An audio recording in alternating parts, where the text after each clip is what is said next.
Quantas vieram aqui porque querem colher milagres na sua vida? Faça assim que eu quero te conhecer. Cadê as irmãs do Rio? Eu falei que eu precisava delas para dar glória. Olha aí, ó. Carioca é uma bênção, gente. E eu sou pentecostal, então eu gosto do glória, tá? O Espírito Santo for falando, vai dando glória. Eu vim aqui porque eu quero colher milagres na minha vida. Mas sabe de uma coisa? Eu amo que Deus faz milagres. Eu amo que Ele é o Deus do impossível. Como o pastor Josué disse aqui, aquele que abre o mar, aquele que ressuscita mortos, aquele que cura enfermos, aquele que ainda faz o que para nós é difícil demais, para Ele não há impossível. Esse é o nosso Deus, esse é o Deus que nós servimos. Eu amo que Deus é Deus de milagres. Mas sabe de uma coisa? Eu queria expandir nossa visão nessa manhã. À medida que nós vamos caminhando na fé e na vida cristã, nós vamos entendendo que é lindo quando Jesus faz milagres para nós. É lindo quando nós colhemos milagres, mas tem um passo além. Melhor do que Deus fazer milagres para nós, é quando Deus nos torna agentes de milagres na vida dos outros. Sabe, o Evangelho, a mensagem da salvação de Deus não para em você.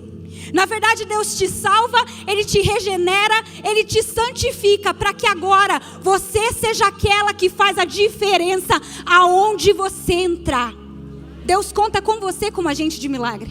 E a verdade é que nós queremos fazer a diferença. Em algum nível, em algum lugar, todas nós queremos fazer a diferença. Sabe por quê? Presta atenção nisso. Primeiro, porque nós somos filhas de Deus. Diga comigo, filhas de Deus. Segundo, porque nós somos filhas do Éden. Diga comigo, filhas do Éden. Filhas de Deus fala desse Pai que é todo poderoso, que para Ele não tem impossível. Mas filhas do Éden fala de alguém que foi criado lá em Adão e Eva na perfeição. Em alguém que quando foi criado na sua origem não tinha defeito, não tinha morte, não tinha dor, não tinha choro. E nós somos filhas de Deus e filhas do Éden. Isso faz com que dentro de mim e dentro de você existam como se fosse uma bússola, um dispositivo. Imagine comigo. É como se, por ser filha de Deus e filha do Éden, existisse dentro de você uma bússola. De modo que você olha para o mundo. De modo que você olha para as notícias do jornal. De modo que você olha para a sua própria casa. E algo apita dentro de você dizendo, isso aqui não está certo. Tem alguma coisa errada aqui. Você vê abuso, você vê violência, você vê pedofilia, você vê corrupção. E você fala, isso não está certo. Você olha para dentro de casa e vê um casamento fracassado. Filhos se desviando e você fala, isso não está certo. Precisa algo ser feito nessa situação. Nós precisamos de um milagre aqui. Sabe, todo filho de Deus e filho do Éden tem esse incômodo dentro de si. É verdade ou não é? Aliás, se a gente olha para esse mundo, para o sistema como está, e a gente não se incomoda, a gente precisa rever o nosso cristianismo. Porque a Escritura diz que a natureza geme, aguardando a manifestação dos filhos de Deus. Romanos diz que o Espírito geme, intercedendo por nós. Nós precisamos gemer também. Nós precisamos olhar para a injustiça e falar, isso não está certo. Precisamos de um milagre, um santo incômodo. Tem que encher o seu coração. Você tem que saber que carregando o Espírito Santo e a chama de Cristo e do Evangelho, você agora é uma agente de milagre. Ó, minha Luísa tem 10 anos, gente. Eu preciso contar isso. Esses dias ela chegou em casa com um projeto. Luísa estuda numa das melhores escolas da cidade, escola particular, escola cara. Mas ela reparou que que as carteiras da sua escola estavam depredadas. Então veja, ela olhou a carteira e ela viu que as carteiras estão riscadas. E ela decidiu fazer algo. Ela fez um projeto. O projeto dela se chama Carteiras Bonitinhas. Ela foi na diretora com um projeto, com um papel em mãos. Ela queria reformar as carteiras todas, lixar, pintar. E ela inventou na cabecinha dela um dispositivo onde ela podia puxar um papel na carteira. As crianças, ao invés de rabiscarem a carteira, rabiscariam o papel. Quando terminassem de usar, iam destacar o papel, jogar o papel fora e puxar um papel novo. Desse jeito, não haveria carteiras depredadas mais na escola. Ela estava pensando em como obter recursos para melhorar a vida de todos os alunos. Sabe o que é isso? Uma filha de Deus, uma filha do Éden com 10 anos, numa mentalidade de redenção. Eu preciso fazer alguma coisa a respeito do que está errado. Com 10 anos, gente. É por isso que Jesus ama as crianças. Porque as crianças são simples, as crianças são práticas, as crianças são cheias de fé. É por isso que Jesus disse em Mateus: se nós não formos como crianças, de modo algum herdaremos o reino dos céus. Deixa o Espírito Santo ministrar o seu coração. O problema é que a gente cresce, a gente vira adulto, e tantas vezes a gente troca a simplicidade pela teoria. A gente troca a fé pela incredulidade, para não dizer cinismo. Porque para muitas pessoas, dizer que nós vamos ser agente de milagres ou fazer a diferença no mundo caótico é utopia. Quantas pessoas dizem e pensam assim: quem sou eu para fazer a diferença? Nenhum milagre salvaria esse casamento. Como é que eu posso sozinha afetar a minha cidade e eu não tenho o suficiente para fazer a diferença? Quantas já pensaram pelo menos uma vez assim? E sabe, às vezes a gente olha para as pessoas que fizeram a diferença na história. Pense aí em mulheres que foram agentes de milagre. A gente poderia citar várias. Mas quando nós vemos a vida dessas pessoas, o que vem à nossa mente é que elas só conseguiram fazer o que fizeram porque tinham muito. Madre Teresa fez o que fez porque tinha um dom extraordinário. Minha pastora faz o que faz porque é ungida, ela tem muito de Deus na vida dela. Aquela empresária tem muito recurso. E a gente começa a pensar em muitas formas pela qual é mais fácil para o outro operar aquilo do que para nós mesmos. É como se a gente olhasse para mulheres que fazem a diferença e pensássemos que elas são extraordinárias. Elas são uau, elas são incríveis, elas são semideuses. Quase que sobre-humanas. E eu não. Eu sou só uma mulher o quê? Comum.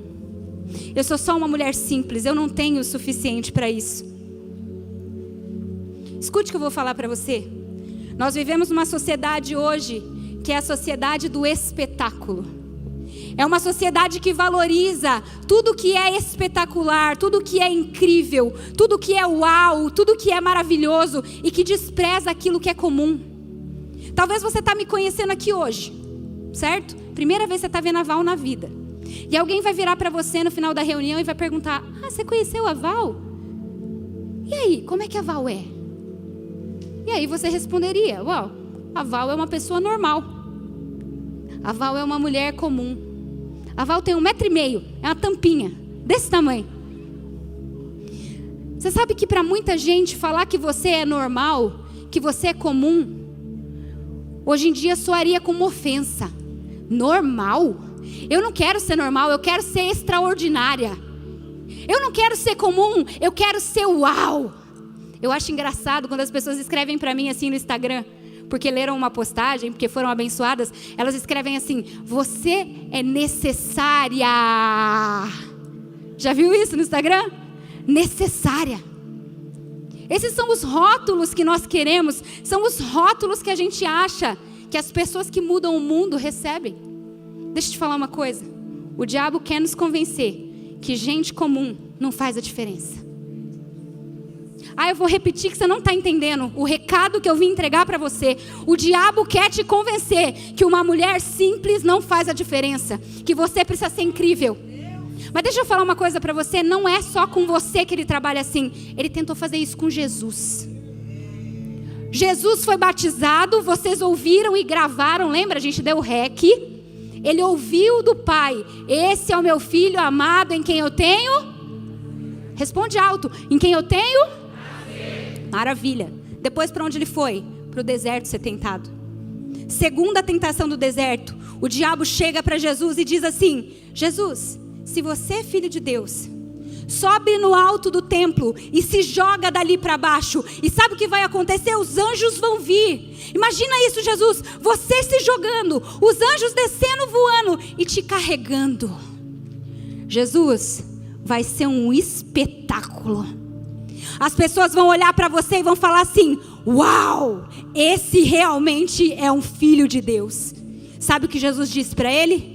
Está escrito: não tentarás o Senhor teu Deus. Eu vim falar para você, não são as pessoas espetaculares que mudam o mundo, são as pessoas comuns que creem num Deus espetacular. Resista à tentação mundana de ser o melhor, de ser o uau, de ser maravilhoso, e entregue a sua simplicidade para Jesus nessa manhã. Eu sou filho de Deus. Isso não está ligado a um espetáculo, porque é o meu Deus que é espetacular. Eu vim aqui falar com mulheres que estão escondidas. Presta atenção. Deixa o Espírito falar com você. Você está escondida de trás de desculpas, dizendo: eu sou comum demais, eu não tenho dom, eu não sou como ela, eu não tenho tanto como aquela. Você tem enterrado o seu talento porque você pensa: Deus só me deu um. E Deus está falando para você hoje: eu quero que você multiplique. Abre sua Bíblia comigo. Vamos ver o que a Bíblia tem a dizer sobre isso. Abre comigo hoje em João 6. João 6, a gente vai ler do versículo 8 em diante. Prometo que eu vou ser rápida.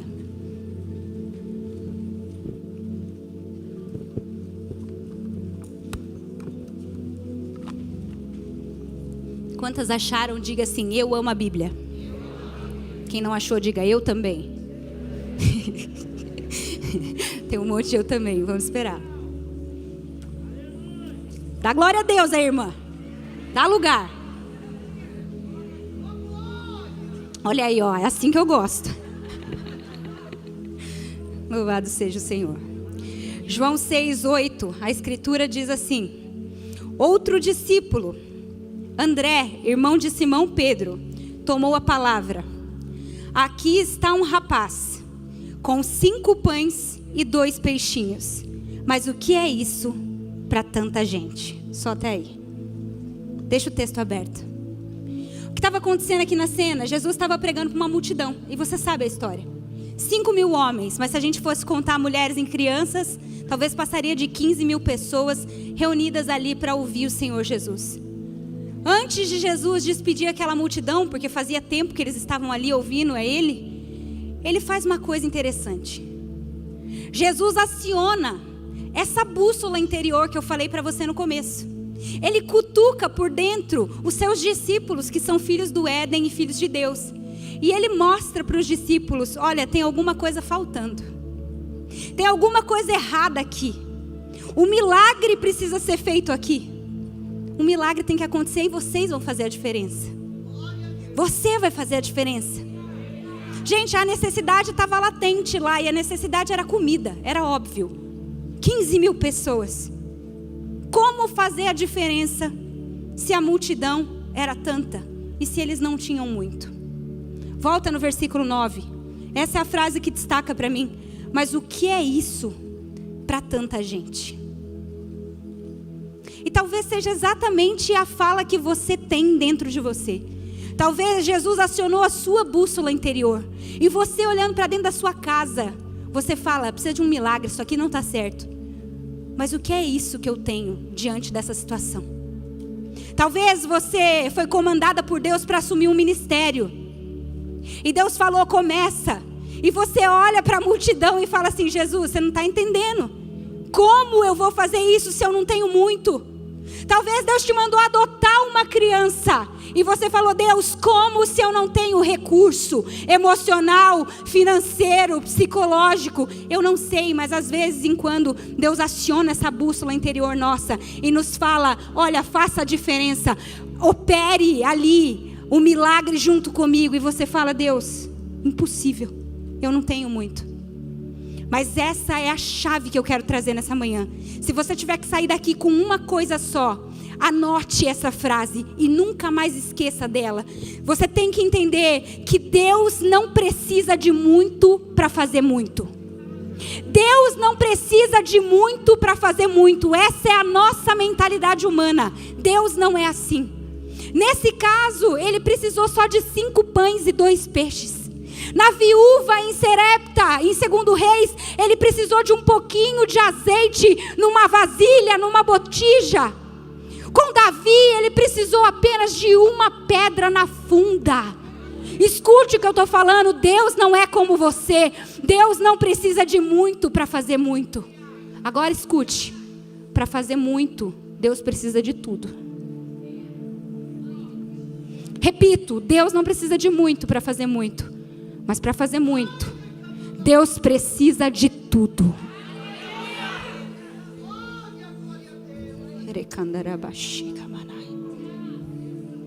Deus não trabalha com quantidade. Deus trabalha com porcentagem. E Ele está pedindo nessa manhã o seu 100%. Deus não está à procura de mulheres incríveis. Ele está à procura daquelas que estão dispostas a dar tudo nas mãos dEle. A pergunta que fica é: o que você vai fazer com isso? Se o Espírito Santo está falando com você, você precisa dar uma resposta. O que você vai fazer com isso?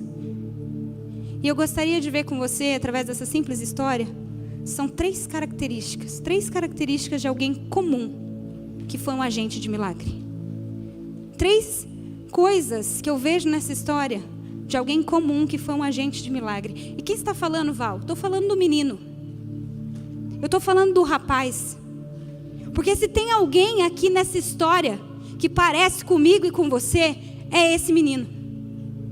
Esse menino é o retrato do comum. É o retrato do simples. Ele era tão comum, gente, mas tão comum que o nome dele nem é mencionado na história.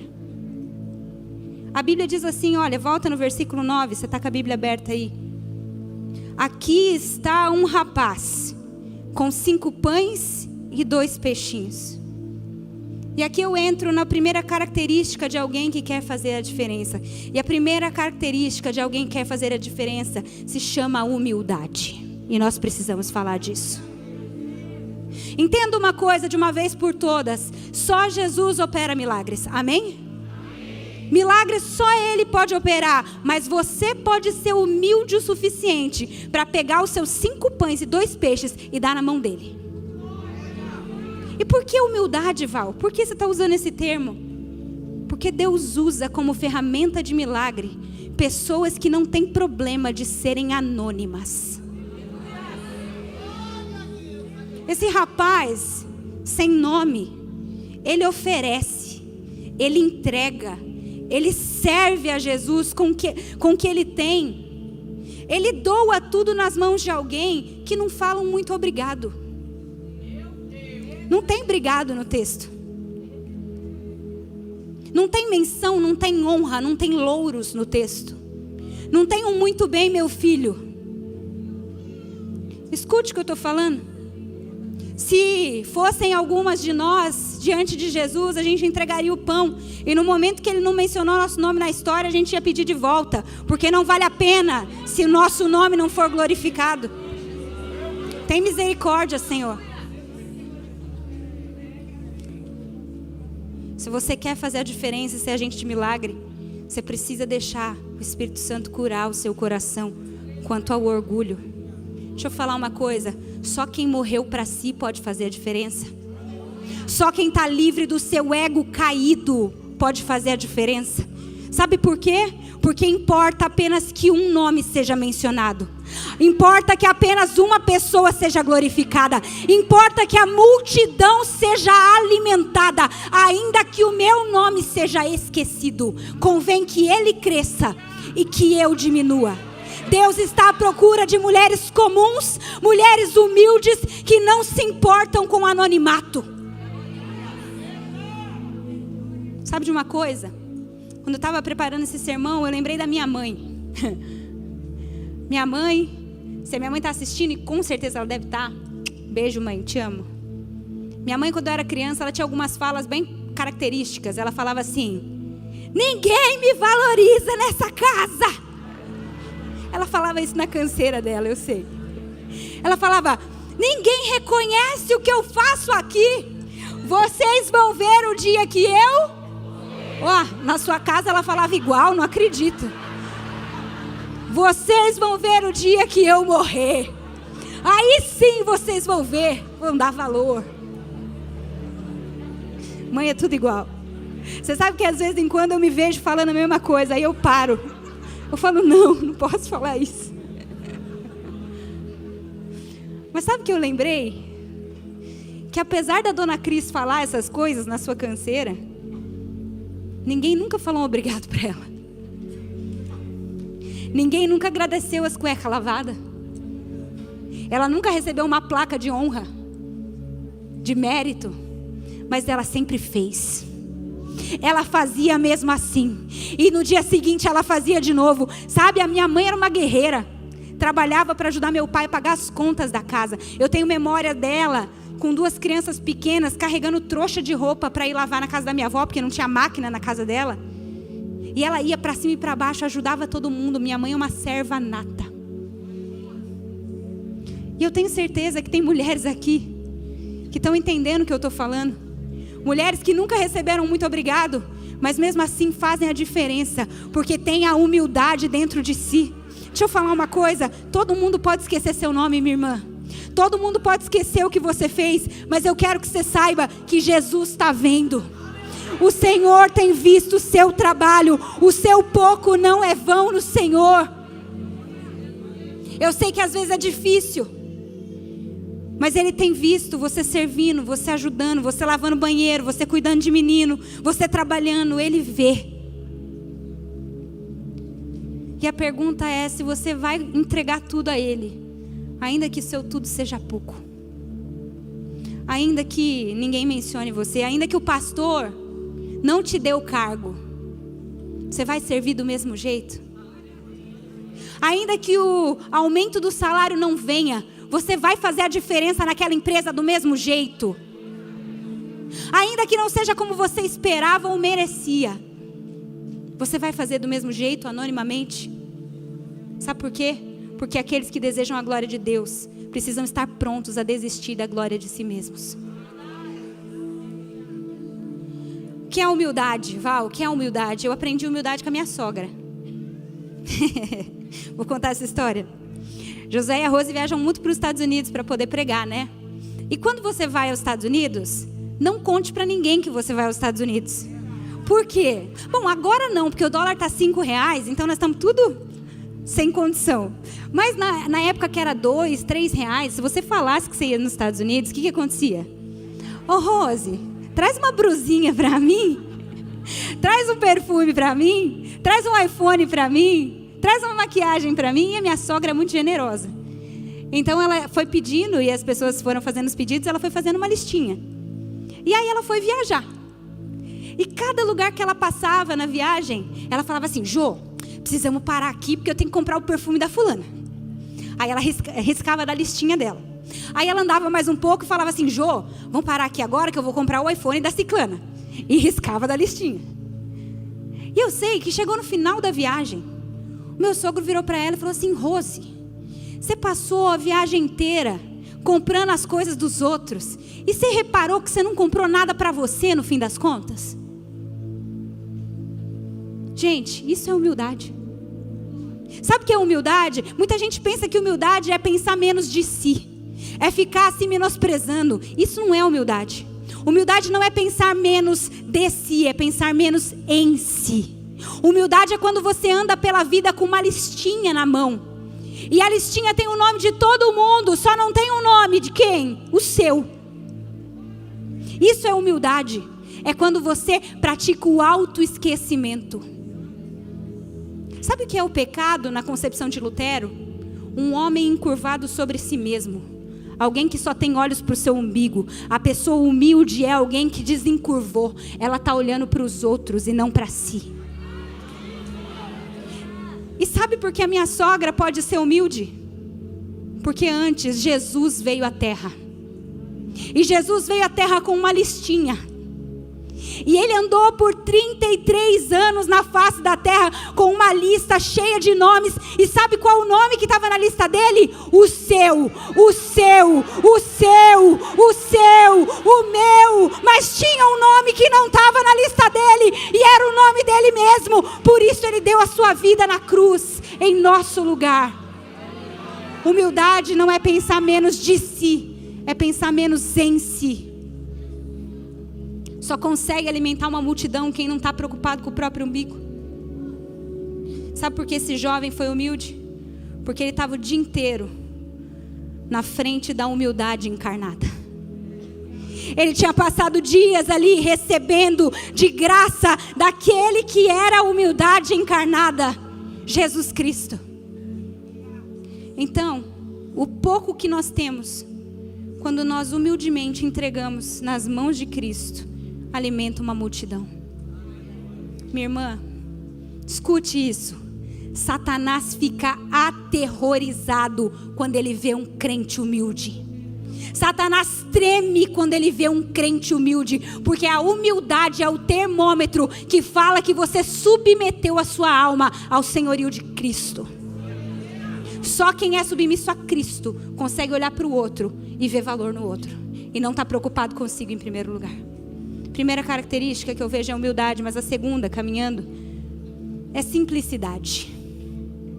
Humildade e simplicidade. Por que simplicidade, Val? Porque aquele garoto era um garoto simples. Ô gente, ele carregava uma marmita. Fala comigo, marmita. Gente chique não anda de quentinha, vamos falar a verdade. Gente chique está preocupada com a sua reputação e não leva marmitex para os lugares. Só alguém muito comum andaria com um lanchão debaixo do braço. Só alguém muito simples. E eu amo que esse garoto saiu da casa dele munido de simplicidade. Entendo o que eu vou falar aqui, preste atenção no que eu estou falando. Milagre só Jesus pode fazer. Amém? Milagre quem faz? Jesus. Mas tem uma coisa que você pode fazer. Você pode ser simples o suficiente para sair da sua casa com a sua marmita sem ter vergonha dela. Quem está entendendo o que eu estou falando? Tem gente que teria vergonha da sua marmita. Milagre só Ele faz, mas você pode ser simples e sair com uma marmita debaixo do braço. Por que precisamos de falar de simplicidade na igreja hoje? Por causa do espírito da época. Nós vivemos, preste atenção, nós vivemos no espírito da época que nos tenta com a luxúria a todo momento. As pessoas querem banquetes, elas não querem marmita. As pessoas querem coisas luxuosas, coisas pomposas. Cadê a simplicidade? Nós precisamos falar disso, porque nós temos aceitado coroas, ou temos desejado coroas, que o nosso Senhor Jesus rejeitaria. Preste atenção no que eu estou falando. E eu vou te explicar sobre simplicidade, falando do inverso dela. Muita gente acha que o inverso de simplicidade é riqueza, e não tem nada a ver com dinheiro. O inverso de simplicidade não é riqueza. O inverso de simplicidade é complexidade. O que é uma vida complexa, Val? Presta atenção. Uma vida complexa é uma vida onde você precisa de muitas coisas para ser plena. Uma vida complexa é uma vida onde você precisa de muitos fatores dando certo ao mesmo tempo para ser feliz. Então você precisa estar casada com um marido maravilhoso que faça massagem nos seus pés todos os dias à noite. Você precisa ter 3 filhos lindos, comportados, arrumados, crentes. Você precisa ter um trabalho que você tenha a conta bancária que você deseja. O sol lá fora precisa estar em 23 graus Celsius. E você precisa ainda ter um monte de brusinha nova no closet. Sabe o que é isso? Uma vida complexa. É quando você precisa de muitos fatores juntos, alinhados, para estar pleno. E sabe qual é o problema? O problema é que essas coisas nunca acontecem ao mesmo tempo. É ou não é? Ou é só na minha vida? Olha aí, ó. Glória a Deus, estava achando que era pessoal. É por isso que a gente vê as pessoas com um estado de insatisfação crônica. E gente insatisfeita não consegue ser agente de milagre. Gente insatisfeita não consegue fazer a diferença. Você já tentou dá almoço para suas crianças quando você está com fome? Quem aqui, mãe, já passou por isso? Dá almoço para as crianças com fome. Se tem uma coisa insuportável, é dar almoço para a criança com fome. Sabe por quê? Porque seu estômago está roncando. E aí você esquentou a comida e aquele cheiro de arroz, feijão começa a vir, né, no seu nariz, e você quer comer aquela comida. E você está preocupado querendo dar para a criança. Mas criança não come tão fácil assim. Então elas começam a enrolar para comer. Elas não abrem a boca. E aquilo começa a virar uma sujeira. E daqui a pouco você está ficando irada. Porque você está preocupada com o quê? Com a sua fome. É ou não é? Sabe qual é a melhor maneira de dar comida para a criança? Você tendo almoçado antes.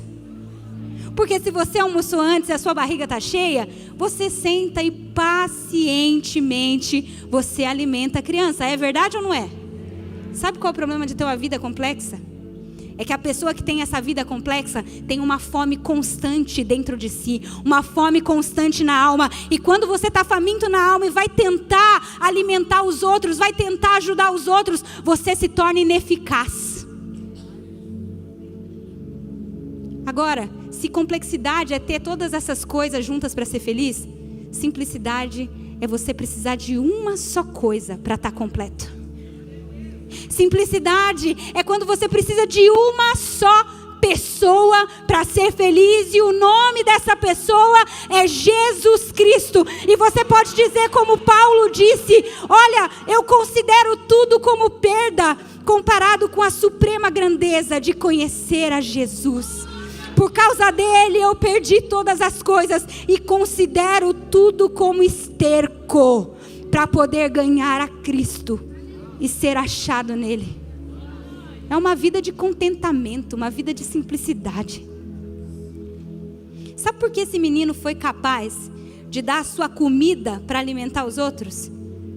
Você sabe por que ele foi capaz de dividir a marmita dele? Porque ele estava de barriga cheia.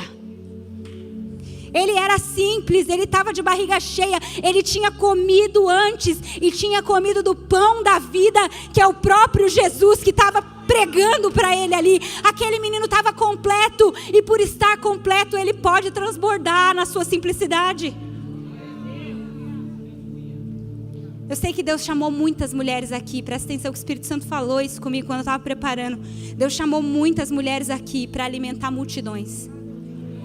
Você foi chamada para, junto com Cristo, alimentar multidões. E você sabe o que eu estou falando. Você reconhece o chamado de Deus na sua vida. Só que muitas vezes você tem olhado para você e você tem visto só uma marmita. E aí, por perder a simplicidade, às vezes a gente não reparte o que tem. Sabe, quando eu comecei a pregar, eu olhava para mim e tudo que eu via era uma marmita. E eu falava assim: para que eu vou pregar? Tem tanta gente boa pregando. Para que eu vou falar? Eu só falo o óbvio. Olha, o pastor Josué Gonçalves, como ele é profundo nas reflexões dele. Eu olhava para mim e via só a marmita. Até um dia que uma mentora chegou para mim e falou assim: Val, o que você acha de lasanha? Eu disse: uau, lasanha é espetacular. Quem gosta de lasanha aí? Levanta a mão. Lasanha é incrível. Ela falou assim: é incrível, mas lasanha é para domingo. Come lasanha todo dia para você ver se você fica nutrido. Sabe o que ela falou para mim? O que sustenta, o que dá crescimento, o que faz a pessoa ter força é arroz com feijão. É o simples, é o comum que nos sustenta. Nós precisamos desmistificar isso. O que sustenta é o simples. Então, minha irmã, saiba que aquilo que parece arroz e feijão para você pode ser um banquete se for colocado nas mãos da pessoa certa. Pode aplaudir o Senhor. Aplauda o Senhor. Deus usa as pessoas que estão desprovidas de vaidade. Não se importam se é arroz com feijão. Nas mãos dele vira um banquete. Nós precisamos de pessoas simples, porque o nosso Jesus é simples. Jesus era tão simples, mas tão simples, que ele era conhecido como o Nazareno. Ele era o filho de José. Não é esse o filho da Maria, o filho do Zé? Não é esse o carpinteiro que está sempre entre nós? Veja, Jesus não usava uma roupa especial, ele não falava num tom de voz especial, ele não tinha uma coroa especial. Ele era o homem comum de Nazaré. Ele era comum, mas tão comum, simples, mas tão simples, que quando Judas foi entregá-lo aos romanos, ele teve que diferenciar Jesus. Ele deu um beijo, o beijo do traidor. Sabe por quê? Porque senão os soldados não saberiam diferenciar Jesus do resto. Nós precisamos de simplicidade. Como diz meu sogro, se é homem de Deus é simples, e se não é simples, não é homem de Deus. Que o Senhor restaure a simplicidade em nós, para que nós possamos ser agentes de milagre. E eu estou caminhando para o último ponto. E se o primeiro é a humildade, o segundo é a simplicidade, o terceiro e último é intensidade. Nós precisamos de intensidade para ser agentes de milagre. Entenda uma coisa que eu vou falar para você, por favor. Milagre só Jesus pode fazer. Quem pode fazer o milagre? Jesus. Mas você pode ser intenso o suficiente para entregar tudo nas mãos dele. Esse menino não entregou um pão e um peixe. Ele não entregou meio pão e meio peixe com medo de ficar faltando para ele. Esse menino não entregou só os domingos na igreja. Ele não entregou só o dízimo. Ele não entregou só a vida religiosa ou uma parte separada da sua existência. Quando esse menino foi entregar, ele deu com intensidade. E nós somos chamadas a dar com intensidade, porque Deus não trabalha com quantidade, Deus trabalha com porcentagem. E quanto Ele quer de nós? 100%. Fala comigo, 100%. Isso é tão real, que um dia Jesus sentou na frente do gasofilácio no templo. Ele sentou na frente do lugar onde as pessoas ofertavam, só para ver como era a oferta das pessoas. E a história conta que naquele dia, os escribas, os fariseus, os mestres da lei vinham até o gasofilácio e colocavam ali as suas grandes quantias. Mas de repente veio só uma viúva pobre. E essa viúva veio e colocou 2 moedinhas ali no saco. Jesus vira para os seus discípulos e fala assim: quem vocês acham que entregou a maior oferta? Quem vocês acham que foi intenso? Quem vocês acham que deu tudo? Quem vocês acham que entregou 100%? E o nosso olhar humano com certeza diria o escriba, o fariseu. Mas ele diz: quem foi intenso aqui hoje foi a viúva. Porque os outros deram do que sobrava. Mas essa viúva, da sua pobreza, deu tudo que ela tinha. Ela não mediu, ela não repartiu, ela não sonegou, ela deu por inteiro. Não foi só a viúva. Teve também um jovem rico, que chegou diante dele e falou assim: mestre, o que eu faço para herdar a vida eterna? Jesus falou assim: você conhece os mandamentos? Obedece. E ele fala: Senhor, eu sou intenso, eu tenho obedecido tudo desde minha mocidade. Mas sabe de uma coisa? Às vezes a gente se supõe, sabia? Às vezes a gente pensa melhor da gente do que é realidade. Às vezes a gente acha que a gente é muito espiritual. Mas o texto diz que Jesus olhou para aquele jovem.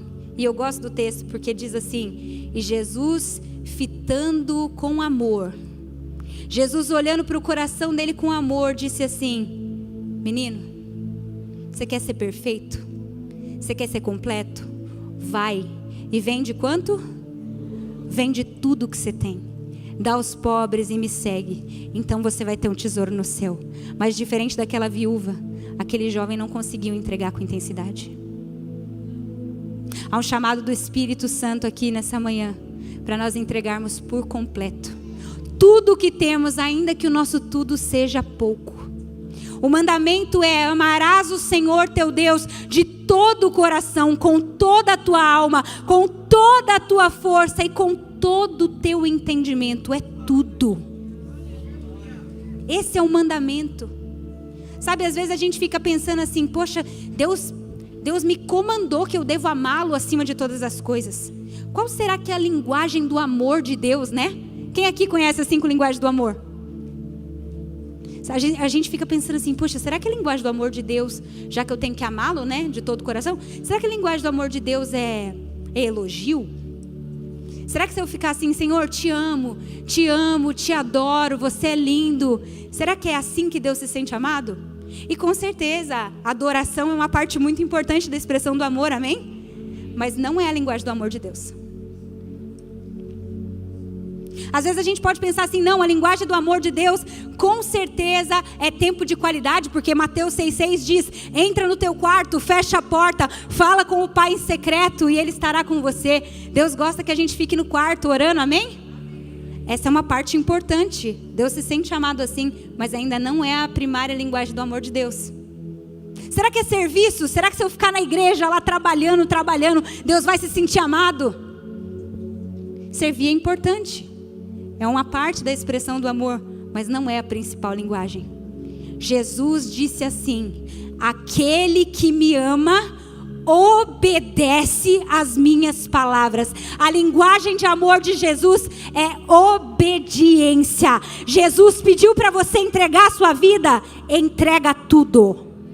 Entrega sem reserva, entrega 100%. Olha comigo, abre aí rapidinho, nós estamos finalizando. O texto análogo no Evangelho, nós lemos João 6, mas tem um outro Evangelho que conta a mesma história. Mateus 14, 17. Mateus 14, 17. Eu vou ler para nós ganharmos tempo. Diz assim, olha, eles disseram, tudo o que temos aqui são 5 pães e 2 peixes. E Jesus respondeu, tragam-nos aqui para mim. Tinha uma ordem de Jesus, traga aqui para mim. E essa ordem sendo obedecida expressava amor. Traga aqui para mim. Existe um chamado para nós trazermos diante do Senhor aquilo que nós temos. Em casa, quando a gente vai falar de obediência com as crianças, a gente ensinou da seguinte maneira, e eu quero passar para você, porque de repente você pode usar isso na sua casa com os seus filhos, ou você pode também aplicar para você, para ver se você está obedecendo por completo. A obediência, ela precisa ter 3 Is. Diga comigo, 3 Is.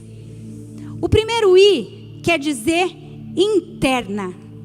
Ou seja, a obediência precisa ser de coração. Aproveitando o texto, a obediência aqui seria, traga tudo.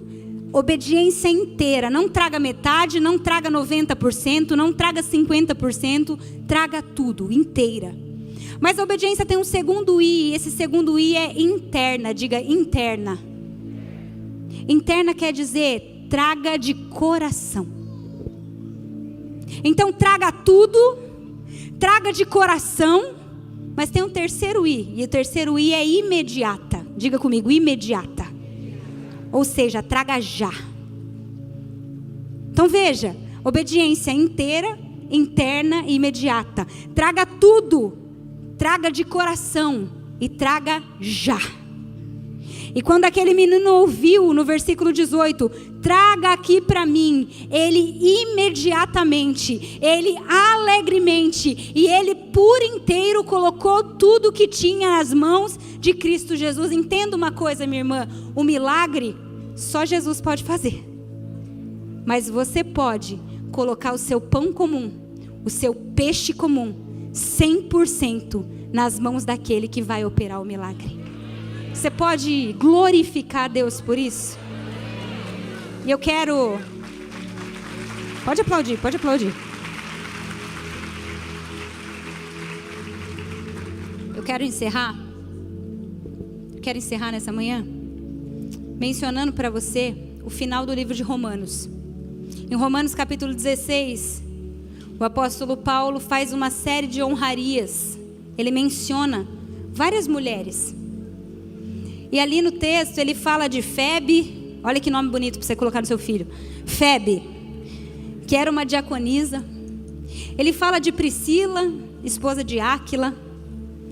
Alguém que colocou a sua vida na missão junto com Paulo. Ele vai falar também de Maria. Maria, uma mulher que trabalhou muito pela igreja. Ele vai falar de Júnias, que foi companheira de prisão de Paulo. Ele vai falar de Trifena e Trifosa. Uau! Trifena e Trifosa, que foram descritas aqui no texto bíblico como servas. Simples assim. Ele vai falar da Pérside. E ele vai falar também da mãe de Rufo, que acabou sendo uma mãe para o apóstolo Paulo quando ele mais precisava. Então veja, naquela época, nenhuma dessas mulheres aqui que nós citamos, nenhuma delas subia em plataformas, no púlpito para ensinar. Nenhuma dessas mulheres era CEO de empresa. Nenhuma dessas mulheres estavam em lugares de proeminência. Mas sabe de uma coisa? Na eternidade, de alguma forma, Deus olhou para cada uma dessas mulheres comuns e achou elas dignas de serem registradas na Escritura, na palavra de Deus. Mulheres que diante dos olhos do mundo não teriam nada demais, eram mulheres comuns, humildes, simples, mas que tinham uma coisa, intensidade. E deram a sua vida em prol da igreja. E quem sabe 2000 anos depois nós estamos aqui por causa dessa Trifena, Trifosa, Pérside, Febe e tantas outras que a gente nem sabe.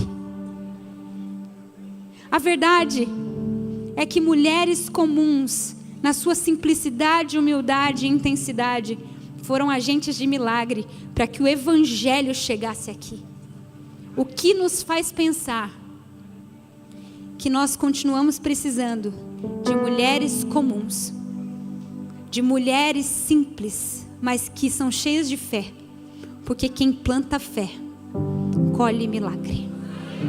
Queria pedir para vocês se colocar de pé nesse momento, a gente vai orar.